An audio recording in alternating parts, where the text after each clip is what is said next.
Buenas noches. Leía anoche una entrevista a Guillermo Fadanelli, que es un escritor de ficción mexicano, y decía algo que me parece oportuno para esta realidad demasiado tensa, artificialmente por ahora, creo. Decía, a veces la gente me decepciona porque se involucra en demasiados ejércitos. Y creo que el problema del país en este momento es ese. Hay una avanzada del autoritarismo por parte de un gobierno que siempre fue autoritario, desde el mismo inicio. El expresidente Néstor Kirchner no muestra ahora esta beta como un hecho novedoso, inédito. Nosotros, en profundidad, durante los 3 años que estuvimos en el aire, dijimos y comentamos incluso antes que nadie, pusimos al aire antes que nadie, un video, un DVD que en su momento editó la revista Noticias, mostrando cómo se agredieron a los caceroleros en el 2001. ¿Se acuerdan? Fue casi en soledad. Bueno, ahora esto se ha divulgado con los escraches a determinados periodistas. A ver, determinado sector del kirchnerismo vive criticando a sectores de los 90, y ni hablar de sectores vinculados con la dictadura, pero lo que hacen es una botoneada, permítaseme este término. Es decir, poner carteles con la cara de periodistas, sin una firma, sin un pie de imprenta que diga quién lo hizo, es cobarde y de última es una botoneada. No es tampoco un hecho tan grave, en un país que viene sufriendo este tipo de cosas desde hace mucho tiempo. Lo peligroso es que esto sea financiado, sea acicateado desde el propio Estado Nacional. Pero no hay que caer en la trampa de jugar en el barro. Es decir, el kirchnerismo es como esos equipos de fútbol que no tienen un 10 talentoso ni juegan al tiki-tiki, que le gusta a Capa. No, invitan a jugar en el barro. Y hay algunos colegas incluso, que son tipos talentosos, inteligentes, que han ingresado a jugar en el barro. Y en ese terreno van a quedar todos manchados. Hay una cuestión que hay que priorizar por encima de todo, que es la credibilidad. A mí me parece que es un momento donde el kirchnerismo apuesta a consolidar su tropa, para decirlo en un término cuasi militar, que no queda nada bien, pero no encuentro otro, para consolidar el núcleo duro, pero tiene ahora un problema de crecimiento.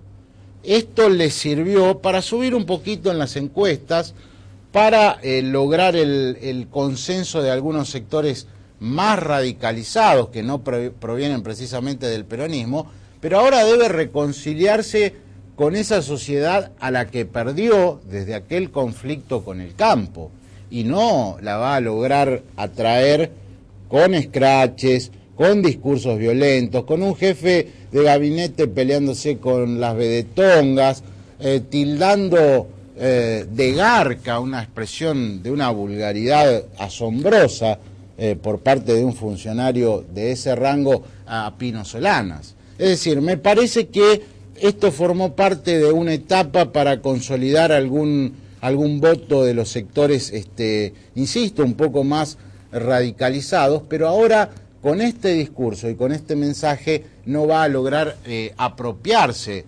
de esa parte de la sociedad que ve con preocupación lo que está sucediendo. Esto por el lado del gobierno. Por el lado de la oposición, la nada absoluta. Ya no hablo de que se unan, porque a lo mejor ese es un concepto un tanto trémulo, pero sí que demuestren vocación de poder. Me parece que es lo que está faltando, salvo la presencia de Eduardo Duhalde. Duhalde, ¿se acuerdan? Se los dijimos hace 15 días con aquel título de La Nación.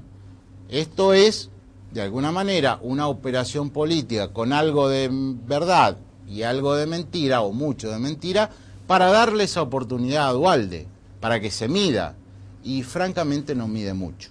Esto lo vamos a conversar con Eduardo Bussi, que a lo mejor me puede refutar, pero es lo que yo creo. Así amanece la Argentina. De todas estas cuestiones y de muchas más, vamos a hablar con el presidente de la Federación Agraria Argentina, un personaje muy importante en estos años de kirchnerismo, y los invito a escuchar esta entrevista tras la primera pausa comercial. Lo dicho entonces, estamos con el presidente de la Federación Agraria, Eduardo Bussi. Bienvenido, Eduardo. Estamos tomando unos mates, cambiando un poco la rutina, ¿no? La verdad que un gustazo, compañero. A ver, leía hoy declaraciones tuyas respecto a... No había sorpresa en este hecho de corrupción con Venezuela, que ha ganado las primeras planas de los diarios. No, bueno. Nosotros en algún momento nos declaramos con Víctor de Genaro y un conjunto de dirigentes, declaramos autonomía del gobierno. Ni oficialistas ni opositores, autónomo. Lo que está bien, lo que estaba mal, señalar y tensar para que cambie. Los primeros tiempos del kirchnerismo habilitaban una expectativa, que después, por supuesto, la historia va a mostrar yo diría, estrepitosa frustración de muchos, ¿no? Entre los cuales yo me encuentro del 2006 para acá. Entonces, en 2005, el proceso con Venezuela, proceso que veíamos con simpatía, sinceramente, pues si no sería hipócrita. No, entonces, en un momento nos invita Julio De Vido, me llama en persona, y dice, che, el jueves hay que salí para la ronda de negocio en Isla Margarita. Entonces fuimos. Y ahí conocí a un empresario que compraba 300.000 toneladas de soja para hacer aceite para Venezuela. Resulta que jamás le pudimos vender un kilo de soja, no es que fuimos a buscar, no sé, qué producto exótico. La soja se la compraron a Cargill.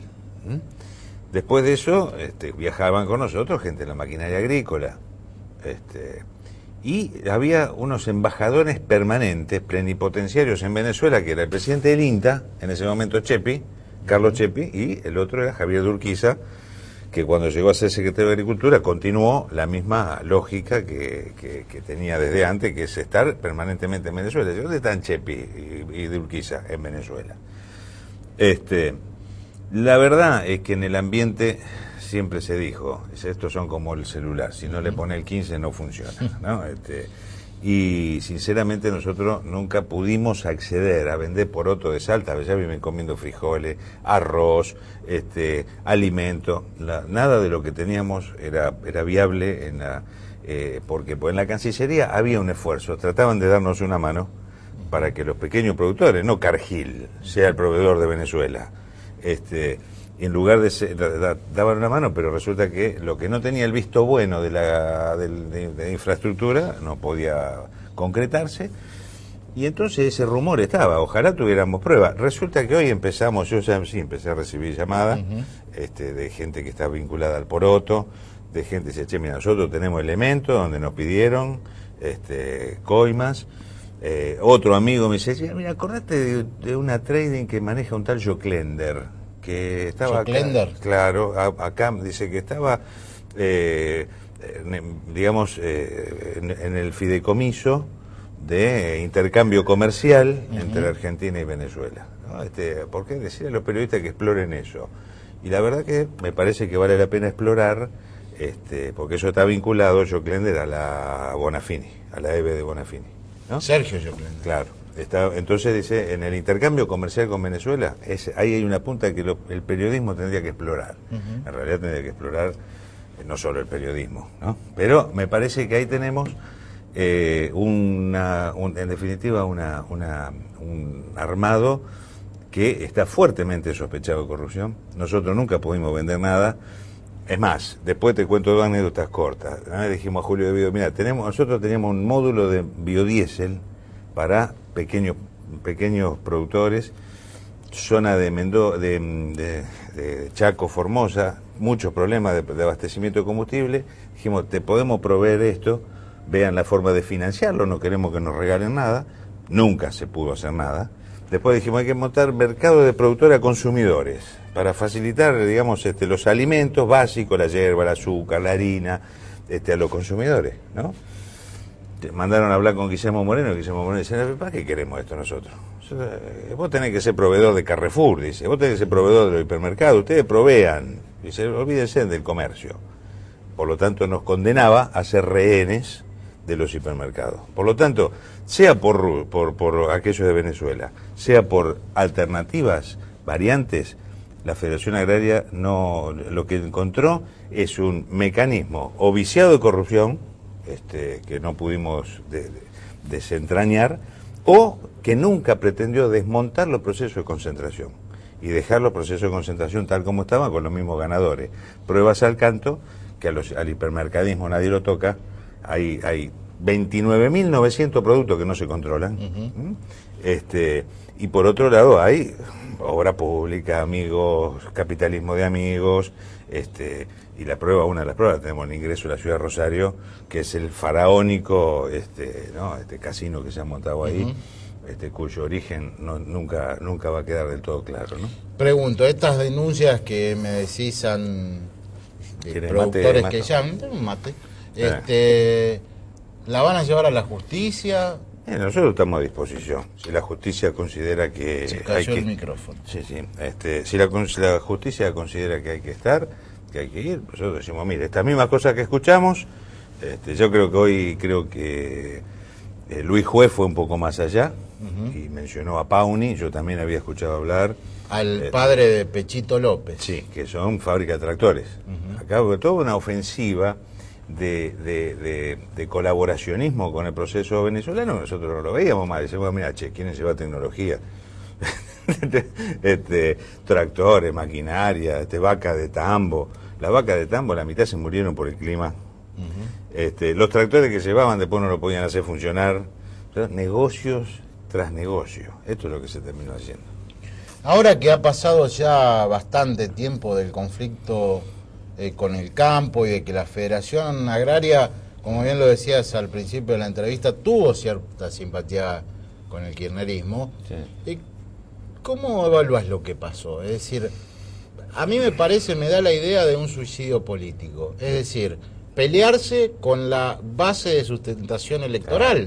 Claro, vos fíjate la diferencia entre el peronismo, de la cual ahora viene Kirchner a aferrarse, porque lo de la transversalidad quedó claro que era un verso. No es que no sea posible, es posible, pasa que en su boca era un verso. Perón tuvo dos sustentos agrarios, el peón rural y el arrendatario, que éramos los gringos de la Federación Agraria. Entonces hizo transformaciones montadas sobre un sujeto rural, no se peleó con todo el campo, debilitó a la oligarquía, enfrentó a la rural argentina, la debilitó y se basó. Acá nos puso a todos en el mismo lugar. El kirchnerismo tuvo la capacidad de juntar a la sociedad rural con la Federación Agraria, con todo el campo no afiliado a ninguna parte, con toda la ruralidad, con todo el interior, con todo lo que sentía el orgullo de la identidad agraria ¿Por qué? Porque lo que hicieron fue confiscación con autoritarismo y descalificación. Y eso generó revuelta fiscal. La 125 no es otra cosa que la revuelta fiscal con autorización, que permitió inclusive los niveles de corte de ruta con la sociedad, soportándolo y hasta justificándolo, que significó un monumento a la bandera masivo en función de un nivel de agresión muy fuerte hacia el interior en su conjunto y hacia el federalismo. Yo creo que el conflicto con el campo es el principio del fin del kirchnerismo por torpeza y por exceso de autoritarismo hasta yo diría de tener actitudes despóticas, desmesuradas, en relación a subestimar, ¿no? Esa es la palabra. O sea, subestimaron a todo el mundo creyendo que eran omnipotentes y no hay omnipotencia. Los procesos de las sociedades son muy delicados, hay que ser muy cuidadosos. A mí la palabra retraso cambiario, el dólar a 4 pesos me costó carísimo, sinceramente. porque la gente dice, Bussi pide evaluación. Yo nunca pedí evaluación, digo, hay un problema concreto, hay que resolver esto. Y sin embargo, a la gente le cae muy mal que se hable de evaluación. Entonces, fíjate vos cuán cuidadoso hay que ser cuando tenemos responsabilidades muy altas a la hora de transmitir, a la hora de gobernar, digamos. Entonces, lo que hizo el kirchnerismo fue una especie de suicidio, porque a mí me cuesta creer, por mucho que ahora con esto del plan de los pibes de 180 pesos, estén inyectando, me cuesta creer que haya otra etapa más allá del 2011 para el kirchnerismo puro tal como lo conocimos. Ese voto que se fue en el campo, porque hay pese a todos estos ruidos políticos, cierta recuperación económica, ¿puede volver al kirchnerismo o ese voto que se va jamás regresa? Al kirchnerismo no vuelve. Eso. Vos sabés que en las comunidades rurales, que no son solo productores, los prestadores de servicios, la gomería, la estación, el pueblo, uno es del pueblo la ferretería, digo, la ruralidad, la provincia de Buenos Aires no había un distrito de Chivilcoy, de Chacabuco, de Pergamino, de donde vos quieras, que haya bajado del 45% de voto a Cristina Fernández. Del 45 para arriba. Si ahora revisa cuánto sacó el kirchnerismo ahí, en ningún lugar llegó al 30. En ningún lugar llegó al 30. Y si sacan 30 de promedio es por la incidencia de la matanza de Florencio Varela del conurbano. Por lo tanto, donde migró el voto de la ruralidad, migró. El asunto es que lo que ha pasado es, bueno, a ver, se definió qué es lo que no se quiere. No se quiere, por ejemplo, preguntémosle al Chivo Rossi cómo le fue en Santa Fe. No llegó al 9%, ¿no? Cuando era uno de los muchachos que podía disputar con Bielsa la candidatura a la gobernación, digo, recordemos esa etapa. Entonces, se estableció que es lo que no se quiere, lo que queda por construir hacia dónde se va. Y ese es todo un tema. Hoy la oposición está flaqueando en términos de liderazgo, en términos de ver quiénes son los que van a capitalizar, digamos, las esperanzas de la sociedad en ver cómo se reconstruye, digamos, lo que el kirchnerismo perdió y dilapidó de algún modo, ¿no? Estamos charlando y tomando unos amargos con Eduardo Bussi, el titular de la Federación Agraria. La seguimos después del corte. Hablábamos de Eduardo Bussi fuera de cámara de las distintas alternativas políticas que se vienen en Santa Fe. Y bueno, la pregunta es, ¿va a ser Bussi candidato a gobernador? Yo la verdad, nunca pretendí serlo, te toca a vos ahora. Bueno, pero salió en una conferencia de prensa en Rafaela, ¿no? Un gaucho ahí pregunta a un periodista, ya nos levantábamos. Y yo le contesté aquello de, bueno, a qué monaguillo no le gustaría ser obispo, casi en joda. O sea que no fue una cosa, puesta en escena pensada, porque al otro día vos ya tenés los encuestadores, tenés todo armado, caminar a la provincia. Hay que tener para eso, hay que tener equipo, hay que tener plata, hay que tener esquema, hay que tener una definición. Entonces, no es tan sencillo tomar esta definición. Ahora, sí, también es cierto que hay un alto conocimiento, hay una imagen pública más o menos positiva, hay una vocación de decir, bueno, yo quiero ser parte del cambio. Digo, si hemos aprendido algo, pues me interesa ser parte de un instrumento para cambiar en beneficio de, digamos, para profundizar lo que pueda estar haciendo el Frente Progresista, para, profundizar el modelo federal. Bueno, estas cosas nos interesarían, pero la verdad, nada se puede hacer a los codazos, adentro del PJ, adentro del Frente Progresista, digamos, si aparece algo que realmente tiene un alto consenso en las expresiones políticas de esta provincia, macanudo, entonces se abre un proceso de discusión con los productores. Porque esta cosa de que nosotros somos autodidactas, que hacemos y resolvemos por el conjunto, ese no soy yo. Yo estoy donde estoy porque hubo un montón de productores que se rompieron el alma, nos bancaron, pusieron frío en los piquetes, entonces uno no puede decidir por sí solo. Hay que abrir una discusión, si hay una buena alternativa, y en ese caso se evaluará. Mi vocación es llegar a los 100 años del Grito Alcorta, esto es el 2012, como presidente de la Federación Agraria, eso es lo que a mí me interesaría. Así que veremos, no hay que estar cerrado. El 2011 es tiempo de cambio. El 2011 tenemos que ser actores jugados de un proceso que venga a recuperar una perspectiva. en este país. Tenemos que ser, es tiempo de cambio, tiempo de decir, bueno, la racionalidad, terminar con la crispación, terminar con la fractura, volver a poner una perspectiva, volver a tener confianza. Estas son las cosas por las cuales hay que trabajar, y el 2011 por eso hay que estar abierto, pero no es condicionante, no es mi vocación más profunda. Total, tengo 50 años, la verdad.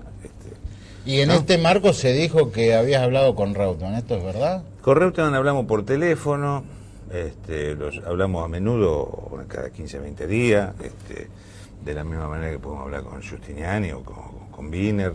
Yo creo que el 2010 es tiempo de hablar con los actores en esta provincia. Hablamos, digo, a ver, cómo estamos viendo el momento, que siempre mejoró con que la soja en el sur de Santa Fe viene mejor que en la zona de él. Hablamos de los problemas del sector, hablamos de cómo encarar hoy ya la falta de competitividad por retraso cambiario y por alta presión de las retenciones. Digamos, estas cosas sí se hablan y son las cosas que hay que resolver. La agenda con los dos senadores, porque yo la señora Latorre la verdad que no la contabilizo entre los representantes de esta provincia, son cómo resolvemos el problema de los pequeños y medianos productores en un momento donde volvemos a estar en abril del 91. Hoy es abril del 91, las relaciones son las mismas. Hace poco hablábamos con Labaña por teléfono y dice, mirá, hay problemas de competitividad creciente, y sale en la capital de este fin de semana, a 2 páginas, digamos, claramente, y la mayoría de los economistas están diciendo el problema creciente de competitividad de los sectores productivos vinculados a la exportación. Esto es objetivamente así. Entonces, ¿cómo se resuelven estas cosas? Ahí es donde hay que poner, digamos, la prioridad en el 2010. Ahora, yo quiero ser franco. Cuando hablabas del tema de aumentar la competitividad, algunos dijeron pide otra devaluación. Yo me fijo en mi salario, que todavía está tratando de recuperarse de aquella devaluación. Claro. ¿La devaluación no implica que caen los salarios? Sí, claro, cae el salario, la calidad de vida. Por eso la palabra devaluación crea pánico, crea escozor. La gente, además yo no la usé nunca esa palabra. Dije, o modificamos gradualmente el tipo de cambio, o sacamos las retenciones, modificamos las retenciones. Esto es lo que fue planteado así, diciéndole a estos señores del gobierno, mantienen 2 o 3 variables para el enfriamiento de la economía: retraso salarial, retraso cambiario y alta tasa de interés. Con estas cuestiones están enfriando la economía. La política antiinflacionaria de este gobierno son esas 2 o 3 variables. Ya hablan de la paritaria, pero la paritaria no llegan. Hablan de que tienen un dólar competitivo, pero cada vez compras menos cosas con ese dólar en relación a lo a los insumos y a los costos que tenemos. Y el tipo de cambio y el tipo de tasa de interés está altísima. Por lo tanto, lo que nosotros estamos diciendo es, pícate, descubrimos, hay que trabajar sobre estas cuestiones. Por eso, recién hace minutos, en el Comité de Ejecutivo de la Federación Agraria resolvimos que el día 19 en Buenos Aires vamos a hacer un panel para invitar a economistas, Miguel Peirano, vamos a tratar de que venga Labaña, dirigentes empresarios, no sé si de Mendiguren o quién, vamos a invitar para hacer digamos, un panel sobre el tema de la competitividad. ¿A qué candidato querés vos la gente del campo? Cuando uno dice la gente del campo, parece un abanico muy grande. Los sectores donde llega Federación Agraria ven con mayor interés de los que están lanzados. Un Cobos, un Dualde, un Reutemann. Bueno, Reutemann no está lanzado, ni siquiera uno sabe si se va a lanzar. No. Kirchner. Kirchner no goza de simpatía en el campo. Muchos productores recuerdan muy bien lo de Dualde. Recuerdan bien, porque salir del estrangulamiento de la deuda. Y bueno, hay muchos productores que son radicales, que están mirando a ver si Ricardito Alfonsín, si Cobos, o sea, es un momento de expectativa. Se está mirando con expectativa. Los bonaerenses ven. Ahí está todo muy dividido entre de Narváez, Margarita, Felipe, Solá, está todo muy en pañales. Por eso una colega tuya, se llama Sandra Borghi, de Radio Mitre de ayer, que con quien dijimos esto del 15 del celular, dice, ¿a quién votaría? Digo, yo hoy en blanco. Hoy no sabe, hoy estoy en el segmento ese de no sabe, no contesta. Negro por Dualde. El negro. Del segmento de no sabe, no contesta. Vamos a ver caminar. Lo que dijo Dualde acá en Rosario es muy interesante, porque empieza a hablar de política de Estado, basta de presidencialismo monárquico, de una cosa más parlamentarista, de mirar los modelos europeos. Lo que dice es interesante, pero tan interesante como lo escucho a Pino Solana hablar de recuperar los recursos naturales, el tren, la infraestructura, el petróleo, qué sé yo. Así que son tiempos donde nuestra responsabilidad como dirigente intermedio es poner los temas en la agenda. Decir, bueno, señores, esto es lo que hay que resolver y comprometer. Y después que veamos cómo se cumple, porque la verdad, yo la veía a la señora Carrió, todos los actos agropecuarios, recorría piquete. La noche que votó Cobos, la señora Carrió estuvo a punto de subirse arriba al palco, ¿no? Junto con la entidad agropecuaria, y uno de los dirigentes con buen criterio le dijo, señora Carrió, usted quédese abajo, ¿no? Ahora resulta que no hay manera de empujar, digamos, para modificar las retenciones. Nosotros no estamos diciendo retenciones cero.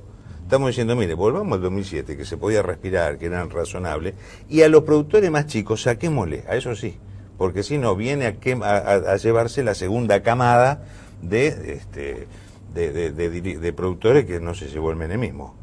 Viene la desaparición de pequeños y medianos productores, pero seguro. Por lo tanto, fíjense cuántas cosas que hay que resolver. Nuestra responsabilidad es poner el para qué, los temas que hay de solución, y que los candidatos después lo resuelvan. Y no como a muchos que acá se sacaron fotos en el conflicto agropecuario, se montaron sobre algo que los vestía bien y hasta además los hizo aparecer de nuevo como actores de oposición, digamos, agarrándose de algún tema, y después no están cumpliendo con lo que les deben a los productores. Las retenciones, por ejemplo, esto que decía la señora Carrera. Pero digo, por ejemplo, otros dirigentes que no estén cumpliendo con... Bueno, ahí tenemos uno de los más salientes, y en todos lados, en el peronismo federal, en el radicalismo, en todos lados hay una deuda, hay una mora. Yo no digo, porque yo estoy seguro que cuando vayamos a hablar con ellos, los temas los van a tomar, pero están en mora, están en mora. Para terminar, este clima que hablamos en la editorial de violencia un poco artificial, se ve demasiado la mano de Kirchner en todo esto, aunque no aparezca. Hay que mirar 6, 7 y 8 de la tarde. Claro. Sí, a mí me divierte ese programa. Seguro. Es un programa cómico, ¿cierto? Es la realidad. A ver, es la realidad según Kirchner eso, ¿entendés? Claro, pero han hecho un buen producto, digo, porque siempre han sido los programas oficialistas aburridos. Bueno, estos por lo menos son divertidos. Sí. Con la plata que tienes, si no te escuchamos una cosa, ¿te imaginas si te dan a vos la caja que tienen ellos? 90.000 por mes. Hace un chiquero, Pero quería preguntar, ¿este clima de violencia lo notás en persona? Yo lo noté, a mí me tocó escrache, cosas que se levantan este dedo, este tipo de cosas, es normal. Son 100 a 1. Digo, 100 que te dicen, Bussi, no aflojen, como si todavía estuviéramos en el conflicto. Pero a mí me tocó en Córdoba y San Martín, con los pibes de la juventud universitaria peronista, barbaridades, uno te filmaba y el otro te provocaban. Estas cosas las hemos vivido. A la Federación Agraria entraron en junio del movimiento Evita de acá, de Gerardo Rico, entraron a la oficina a patotear adentro del propio edificio. O sea, hay situaciones complicadas. Esto de imponer de manera así por vía del terror, de generar miedo, esto es jodido, esto termina mal. Entonces, ojo con estas cuestiones. Tenemos que todo bajar los tonos. Y una cosa yo que diga, mire, está bien que se hable de la coima del Ministerio de Planificación, hay que hablar, porque si no, ¿cómo se resuelve? No, seguro. ¿No? Hay que hablar. Ahora, provocar, descalificar, lo que dice Aníbal Fernández, decirle a lo que decías vos en el editorial, digamos, decirle garca, bienudo a una personalidad como Pino Solana, digamos, esa descalificación, después que ellos bancan a los blogueros, bancan a todos los grupos de choque, porque eso que fueron a la Feria del Libro, espontáneo no es, No. Acá terminemos con el verso. No creo que esos flacos hayan ido a ver a escuchar hablar sobre un libro del INTEC. Fueron a provocar. Y esto lo que va creando cada vez más irritación a la ya creciente inseguridad que uno te encuentra todos los días cuando bajás la vereda y te encontrás con que no sabes si le van a estar robando al kiosquero y si no se escapa un tiro y te la ponen a vos. Digo, esto es lo más, es una cuestión creciente del arrebato de los motoqueros, de algún motoquero, quiero decir, de la cartera de la mujer, todo ese tipo de cosas, que el pan nuestro de cada día, todo, lamentablemente. Bueno, a esa sensación se le agrega que desde la política, en vez de buscar consenso, diálogo fecundo, se sigue descalificando. Entonces, si lo de arriba descalifican, lo de abajo después tiene permiso para hacer cualquier cosa. Claro. ¿Está? Es verdad. Eduardo Bussi, muchas gracias por haber estado en profundidad. Gracias a usted por el espacio. Tómese el otro mate antes. Gracias. Estuvimos dialogando y tomando unos mates amargos con Eduardo Bussi. Ya volvemos con Rubén Giustiniani. Lo prometido entonces, estamos con el senador nacional del Partido Socialista, Rubén Giustiniani. Rubén, bienvenido. ¿Qué tal? Un gusto estar acá. Gracias por la invitación. Rubén, la pregunta es, ¿qué merituás, qué observación haces sobre este momento tan particular que está viviendo la Argentina, con un crecimiento macroeconómico, con problemas inflacionarios y ahora con una tensión propiciada por el gobierno que a todas luces resulta increíble, ¿no? Sí, la verdad que sí. Llama la atención algunas cosas. Es verdad la evaluación del principio en cuanto a que este año va a ser mejor año que el año pasado. Es decir, desde el punto de vista económico, tenemos un cosechón. La verdad que la cosecha gruesa va a ser récord. El año pasado hubo problemas de sequía, el año anterior fue el problema de la 125. Y paradójicamente, se habló tanto del yuyo y demás, la soja va a ser la que tire la actividad del país hacia adelante. Entonces, a mí me alegra que la presidenta el otro día en Porteña haya dicho que desde el helicóptero se dio cuenta que los campos estaban verdes y que vio silos bolsas y que si el campo le va bien al país. La verdad que me alegro que tome nota de esas cosas, porque desde el interior sabemos que el sector agropecuario ha sido una parte fundamental en la recuperación económica del país, y ahora que tiene precios internacionales importantes, que hay una cosecha importante, es uno de los elementos fundamentales de lo que va a ser el saldo positivo de la balanza comercial. Es decir, esto va a significar ingreso de divisa para el país, esto empuja toda la actividad comercial, de la construcción, es decir que estamos en un año en ese sentido. En la cuestión social es un año complejo, porque el gobierno sigue de espaldas al principal problema económico que tenemos, que es la inflación. ¿Por qué el principal problema? Porque la inflación es el impuesto más regresivo, sabemos, porque a los trabajadores de ingresos fijos, a los jubilados y a los pensionados, es lo que le deteriora permanentemente el poder adquisitivo del salario. Ya la UOM negoció con el 25% para este año. Es decir, que hay una expectativa de inflación muy alta, y esto le hace mal, sobre todo a la gente que el ama de casa sabe que no son los números del INDEC y que vive obsesionada por llegar a fin de mes para parar la olla, porque cada vez compra menos alimento con lo que le ingresa mensualmente. Y sabemos por eso que quedan pendientes reformas en el país, no solamente un INDEC independiente para que no le mienta a la gente cuánto es la inflación, cuánto es el IPC, el índice de precio del consumidor, cuánto es la pobreza real en Argentina, que la vemos en las calles todos los días, sino desde el punto de vista de, por ejemplo, el tema tributario, quitar el IVA a los productos de la canasta básica de alimentos para que no presione tanto sobre los precios. Y esto, que serían temas abordables en un contexto económico no tan desfavorable, debería significar el debate de la agenda pendiente. ¿Y cómo hacemos para que el jubilado, que hoy está en 900 pesos, es decir, tenemos el 90% de los jubilados por debajo de la línea de pobreza, un consenso nacional para por lo menos llevar esa mínima al 82% del mínimo vital y móvil del trabajador en actividad, es decir, que hoy pudieran estar en 1.300, 1.400 pesos. al revés de todo esto, un gobierno que después de perder las elecciones el año pasado, el 28 de junio, es como que hubiera dicho, bueno, la gente nos dio la espalda, perdimos la mayoría automática que teníamos en ambas cámaras, a embarrar la cancha. A embarrar la cancha. Y esto es lo que está pasando, porque se manifiesta en el Senado, donde hay una paridad. O sea, la gente le quitó la mayoría automática al kirchnerismo, no nos la dio a la oposición. Entonces, pero bueno, política de no quórum, política de bloqueo, política de denuncias cruzadas, política de apriete al periodismo. Esos afiches que salieron la semana pasada en Buenos Aires con la cara de los periodistas, la verdad que es una cuestión no solamente desagradable, sino preocupante desde el punto de vista de lo que significa. Apriete a la justicia.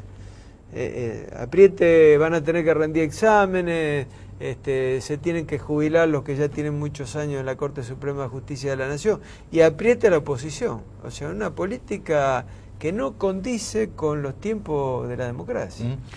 Muchos se preguntan qué hace la oposición. Tal vez equivocadamente creció buena parte de la sociedad que la oposición en verdad era una cosa única, uniforme, y está compuesta por diversos partidos. La sociedad le dio el voto a distintos partidos de la oposición, pero no hay cierto candor a la hora, no hubo cierto candor a la hora de tratar al kirchnerismo. Lo digo concretamente, a lo mejor no te toca, vos sos senador, por el tema de Fellner. No vamos a respetar la vida institucional. Yo creo que no hay que responder al kirchnerismo con la misma metodología y con la misma moneda. Y lo digo no desde la ingenuidad, sino desde una actitud que tenemos que tener. Acá nos invitan todos los días a subirnos al ring y a pelear.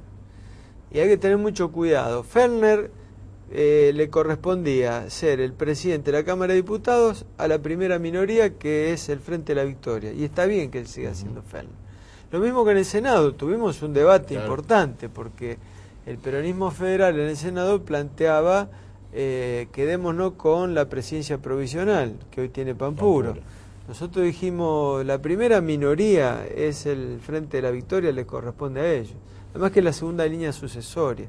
Entonces es importante eso, porque acá el gobierno juega permanentemente. Creo que la mayoría de la gente no le cree, porque de las actitudes destituyentes de la oposición. No le cree la mayoría de la gente porque ve un gobierno de una voracidad que siempre que quiere ir por más, hegemónicamente quiere ir siempre por más. Lo demuestra con la plata, cuando las provincias nos tiene totalmente financiado y cada vez concentra más dinero en Buenos Aires, en sus manos, para poder así tener esa chequera gorda, esa billetera gorda, que sea la que chantajee o sea un elemento de disciplinamiento político sobre gobernadores, intendentes y legisladores. Pero voy a lo concreto, no hay que ser ingenuo, pero tampoco hay que responder a la confrontación. Yo creo que lo fundamental es sí, acordar en todo el arco de la oposición leyes claves que sean para un país normal, que necesitamos un INDEC distinto, un Consejo de la Magistratura distinto, reglamentar los decretos de necesidad de urgencia y la agenda social. Es decir, que nos pongamos de acuerdo como para que todo este dinero que acumula el gobierno, si el ANSES hoy le sobra la plata, bueno, ese dinero tiene que ser para recomponer el haber de los jubilados. Que discutamos cómo la asignación por hijo, que verdaderamente es importante, tenga una retribución un poco más alta y sea por ley, no por decreto, no para que mañana se lo saquen y hoy se lo den como una dádiva del gobierno de turno, es decir, que quede como una política de Estado. Y junto a eso el tema de la educación, de la salud y el principal tema que hoy hace mucho ruido, que es el tema federal. No pueden seguir quedándose con la plata que es de las provincias, porque que hoy se queden con 2.000 millones anuales porque violan sistemáticamente la actual ley de coparticipación, podríamos construir 50 hospitales, 100 escuelas, ¿En rutas. cuánto perjudica a Santa Fe eso? 2.000 millones anuales. 2.000 millones. Solo por el ítem de que el piso de garantía del artículo 7º de la ley de coparticipación federal dice que las provincias no pueden tener menos del 34% de la distribución primaria. Hoy están en el 25%. Si nosotros vemos, este gobierno se va a transformar en ya es hoy el gobierno más unitario de los últimos 50 años. Si uno ve el gobierno de Perón en los 40, si uno ve el gobierno de Ilia en los 60, Cámpora en los 70 y Raúl Alfonsín en los 80, ve que siempre era un 50 para la nación, un 50 para las provincias. Hoy se quedan con el 75%, y si pueden echar mano de las reservas, los 6.000 millones de dólares, o sea que son 26.000, 24.000, 25.000 millones de pesos más que lo incorporan al Tesoro, pasarían a tener el 80% de los recursos. Es decir que yo creo que estos son los temas que tenemos que resolver el arco de la oposición, poniéndonos de acuerdo, junto como políticas de Estado, pero también diciéndole a la gente que la solución no es hacer un frente del no o un frente antikirchnerista, porque en el 2011 tiene que haber alternativas claras desde el punto de vista programático, en donde esta es la experiencia que se tuvo con respecto a la etapa del menemismo. El tema era derrotar a Menem. Hoy el tema no debe ser derrotar a los Kirchner, es generar ante la población una alternativa que pueda ser gobierno serio, responsable y de progreso para la Argentina en el 2011. Rubén, viniendo de la provincia de Santa Fe, obviamente el 2010 es un periodo de incubación de acuerdos, también de candidaturas, pero cada vez más suena tu nombre como candidato a gobernador del Frente Progresista en el 2011. Nosotros, no sé dónde suena, pero... Suena, con el dirigente que vos hablas del socialismo, te dicen, por favor, esto es off the record, pero los candidatos son Rubén Giustiniani y Miguel Lift. Nosotros hemos consensuado en el partido que las candidaturas se discuten el año que viene. Y nos parece que es una respuesta madura, porque la sociedad no tiene necesidad que hoy le estemos hablando de candidatos. Evidentemente, bueno, es legítimo que en los partidos del Frente Progresista se empiece a hacer evaluaciones en los cafés, se empiezan a hacer intercambios, en esa combinación tan explosiva que siempre son los dirigentes políticos con los periodistas. Entonces la ansiedad de los políticos por las elecciones y ustedes que tienen que escribir, pero no, en serio nosotros estamos convencidos que el año que viene es el año electoral y que ahí se deben analizar las candidaturas. Pero digo, ¿te debe interesar particularmente ser candidato a gobernador o ser gobernador de la provincia? A mí me interesa que el gobierno del Frente Progresista con Hermes Wiener termine una primera buena gestión, que le podemos decir a los santafesinos, vieron los que nos apoyaron, acá no se roba, acá se gobierna para la sociedad. Acá hemos tenido muchos problemas que quizá no hemos podido dar respuesta, pero hay un sentido correcto del gobierno provincial, como lo demostramos en los 20 años de la ciudad de Rosario. Eso es lo que me interesa. A la hora, ¿por qué debería ser el próximo candidato socialista, el candidato a gobernador? Porque muchos dicen, bueno, ahora le toca el turno al radicalismo, hay una mayor, un mayor voto geográfico repartido territorialmente para la UCR. ¿Por qué el socialismo tiene que seguir en el poder? Acá nos dijo Lamberto hace una semana que el socialismo era capaz de nuclear a otros sectores de la sociedad, ¿no? Independientes. Yo creo que el Frente Progresista debe seguir siendo gobierno. Dentro del Frente Progresista, evidentemente que puede haber el año que viene varios candidatos. ¿Cuál es la diferencia? 4 años atrás, 2 años y medio atrás, la candidatura de Hermes Wiener no la discutía nadie, porque las candidaturas hoy ya se discuten así. No es a mí, quién me gusta a mí, quién le gusta a usted. No, hoy ya el nivel de instalación ante la sociedad es el que marca las posibilidades de una candidatura. Bueno, después hay otros elementos de instalación respecto a Barletta, supongamos, que también estuvo acá, es mucho más alto de conocimiento de los santafesinos. Está bien, pero por eso digo, ese es un elemento que me parece que va a jugar al año que viene. Si el Frente Progresista tiene un candidato indiscutible desde ese punto de vista, de decir, bueno, con este candidato ganamos, y el sentido común siempre se impone. Si eso está en debate, bueno, están las reglas de juego planteadas, hay un mecanismo de internas abiertas, quizá le haga bien al Frente Progresista, porque hay que ver también, eso es como el el dicho del seleccionado brasilero, ¿no? Porque hay que ver que hace el contrario. Era la final de Brasil con Rusia y jugaban en el Maracaná la final, y entonces el técnico los tenía en el vestuario al equipo brasilero y le dice, bueno, la agarra el número 5, la abre a la derecha, le tira el pase a Garrincha, Garrincha siempre desborda a Garrincha, tira el centro atrás, cabeza de gol. Y Garrincha, con esa capacidad, esa chispa popular, dice, pero los rusos están de acuerdo. Entonces, acá hay otro equipo que juega, que es justicialismo. Acá el Frente Progresista y el justicialismo. Entonces, si el justicialismo va a una interna para elegir candidatos y demás, movilizan también la militancia, la gente. Por ahí el Frente Progresista tenga que hacer lo mismo.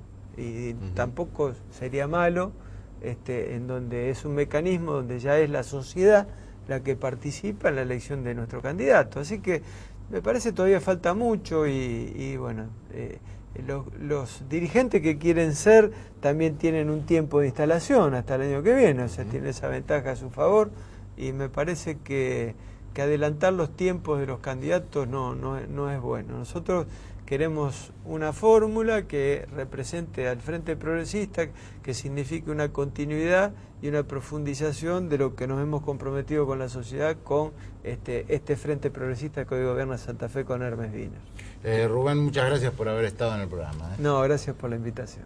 Estuvo el senador nacional Rubén Giustiniani. Hacemos el último corte, pequeñas conclusiones y despedimos el programa. Algunas conclusiones de este programa que creo ha sido muy atractivo para nuestros televidentes, con Eduardo Bussi y con Rubén Giustiniani. Lo primero, lo que dijo Bussi es grave porque conoce el paño, conoce los bueyes con qué ara, teniendo en cuenta la procedencia agropecuaria del presidente de la Federación Agraria. Dijo que al kirchnerismo le decían telefonía celular, porque sin poner el 15 no se llega a ningún lado. 15 es la coima, grave, ¿eh?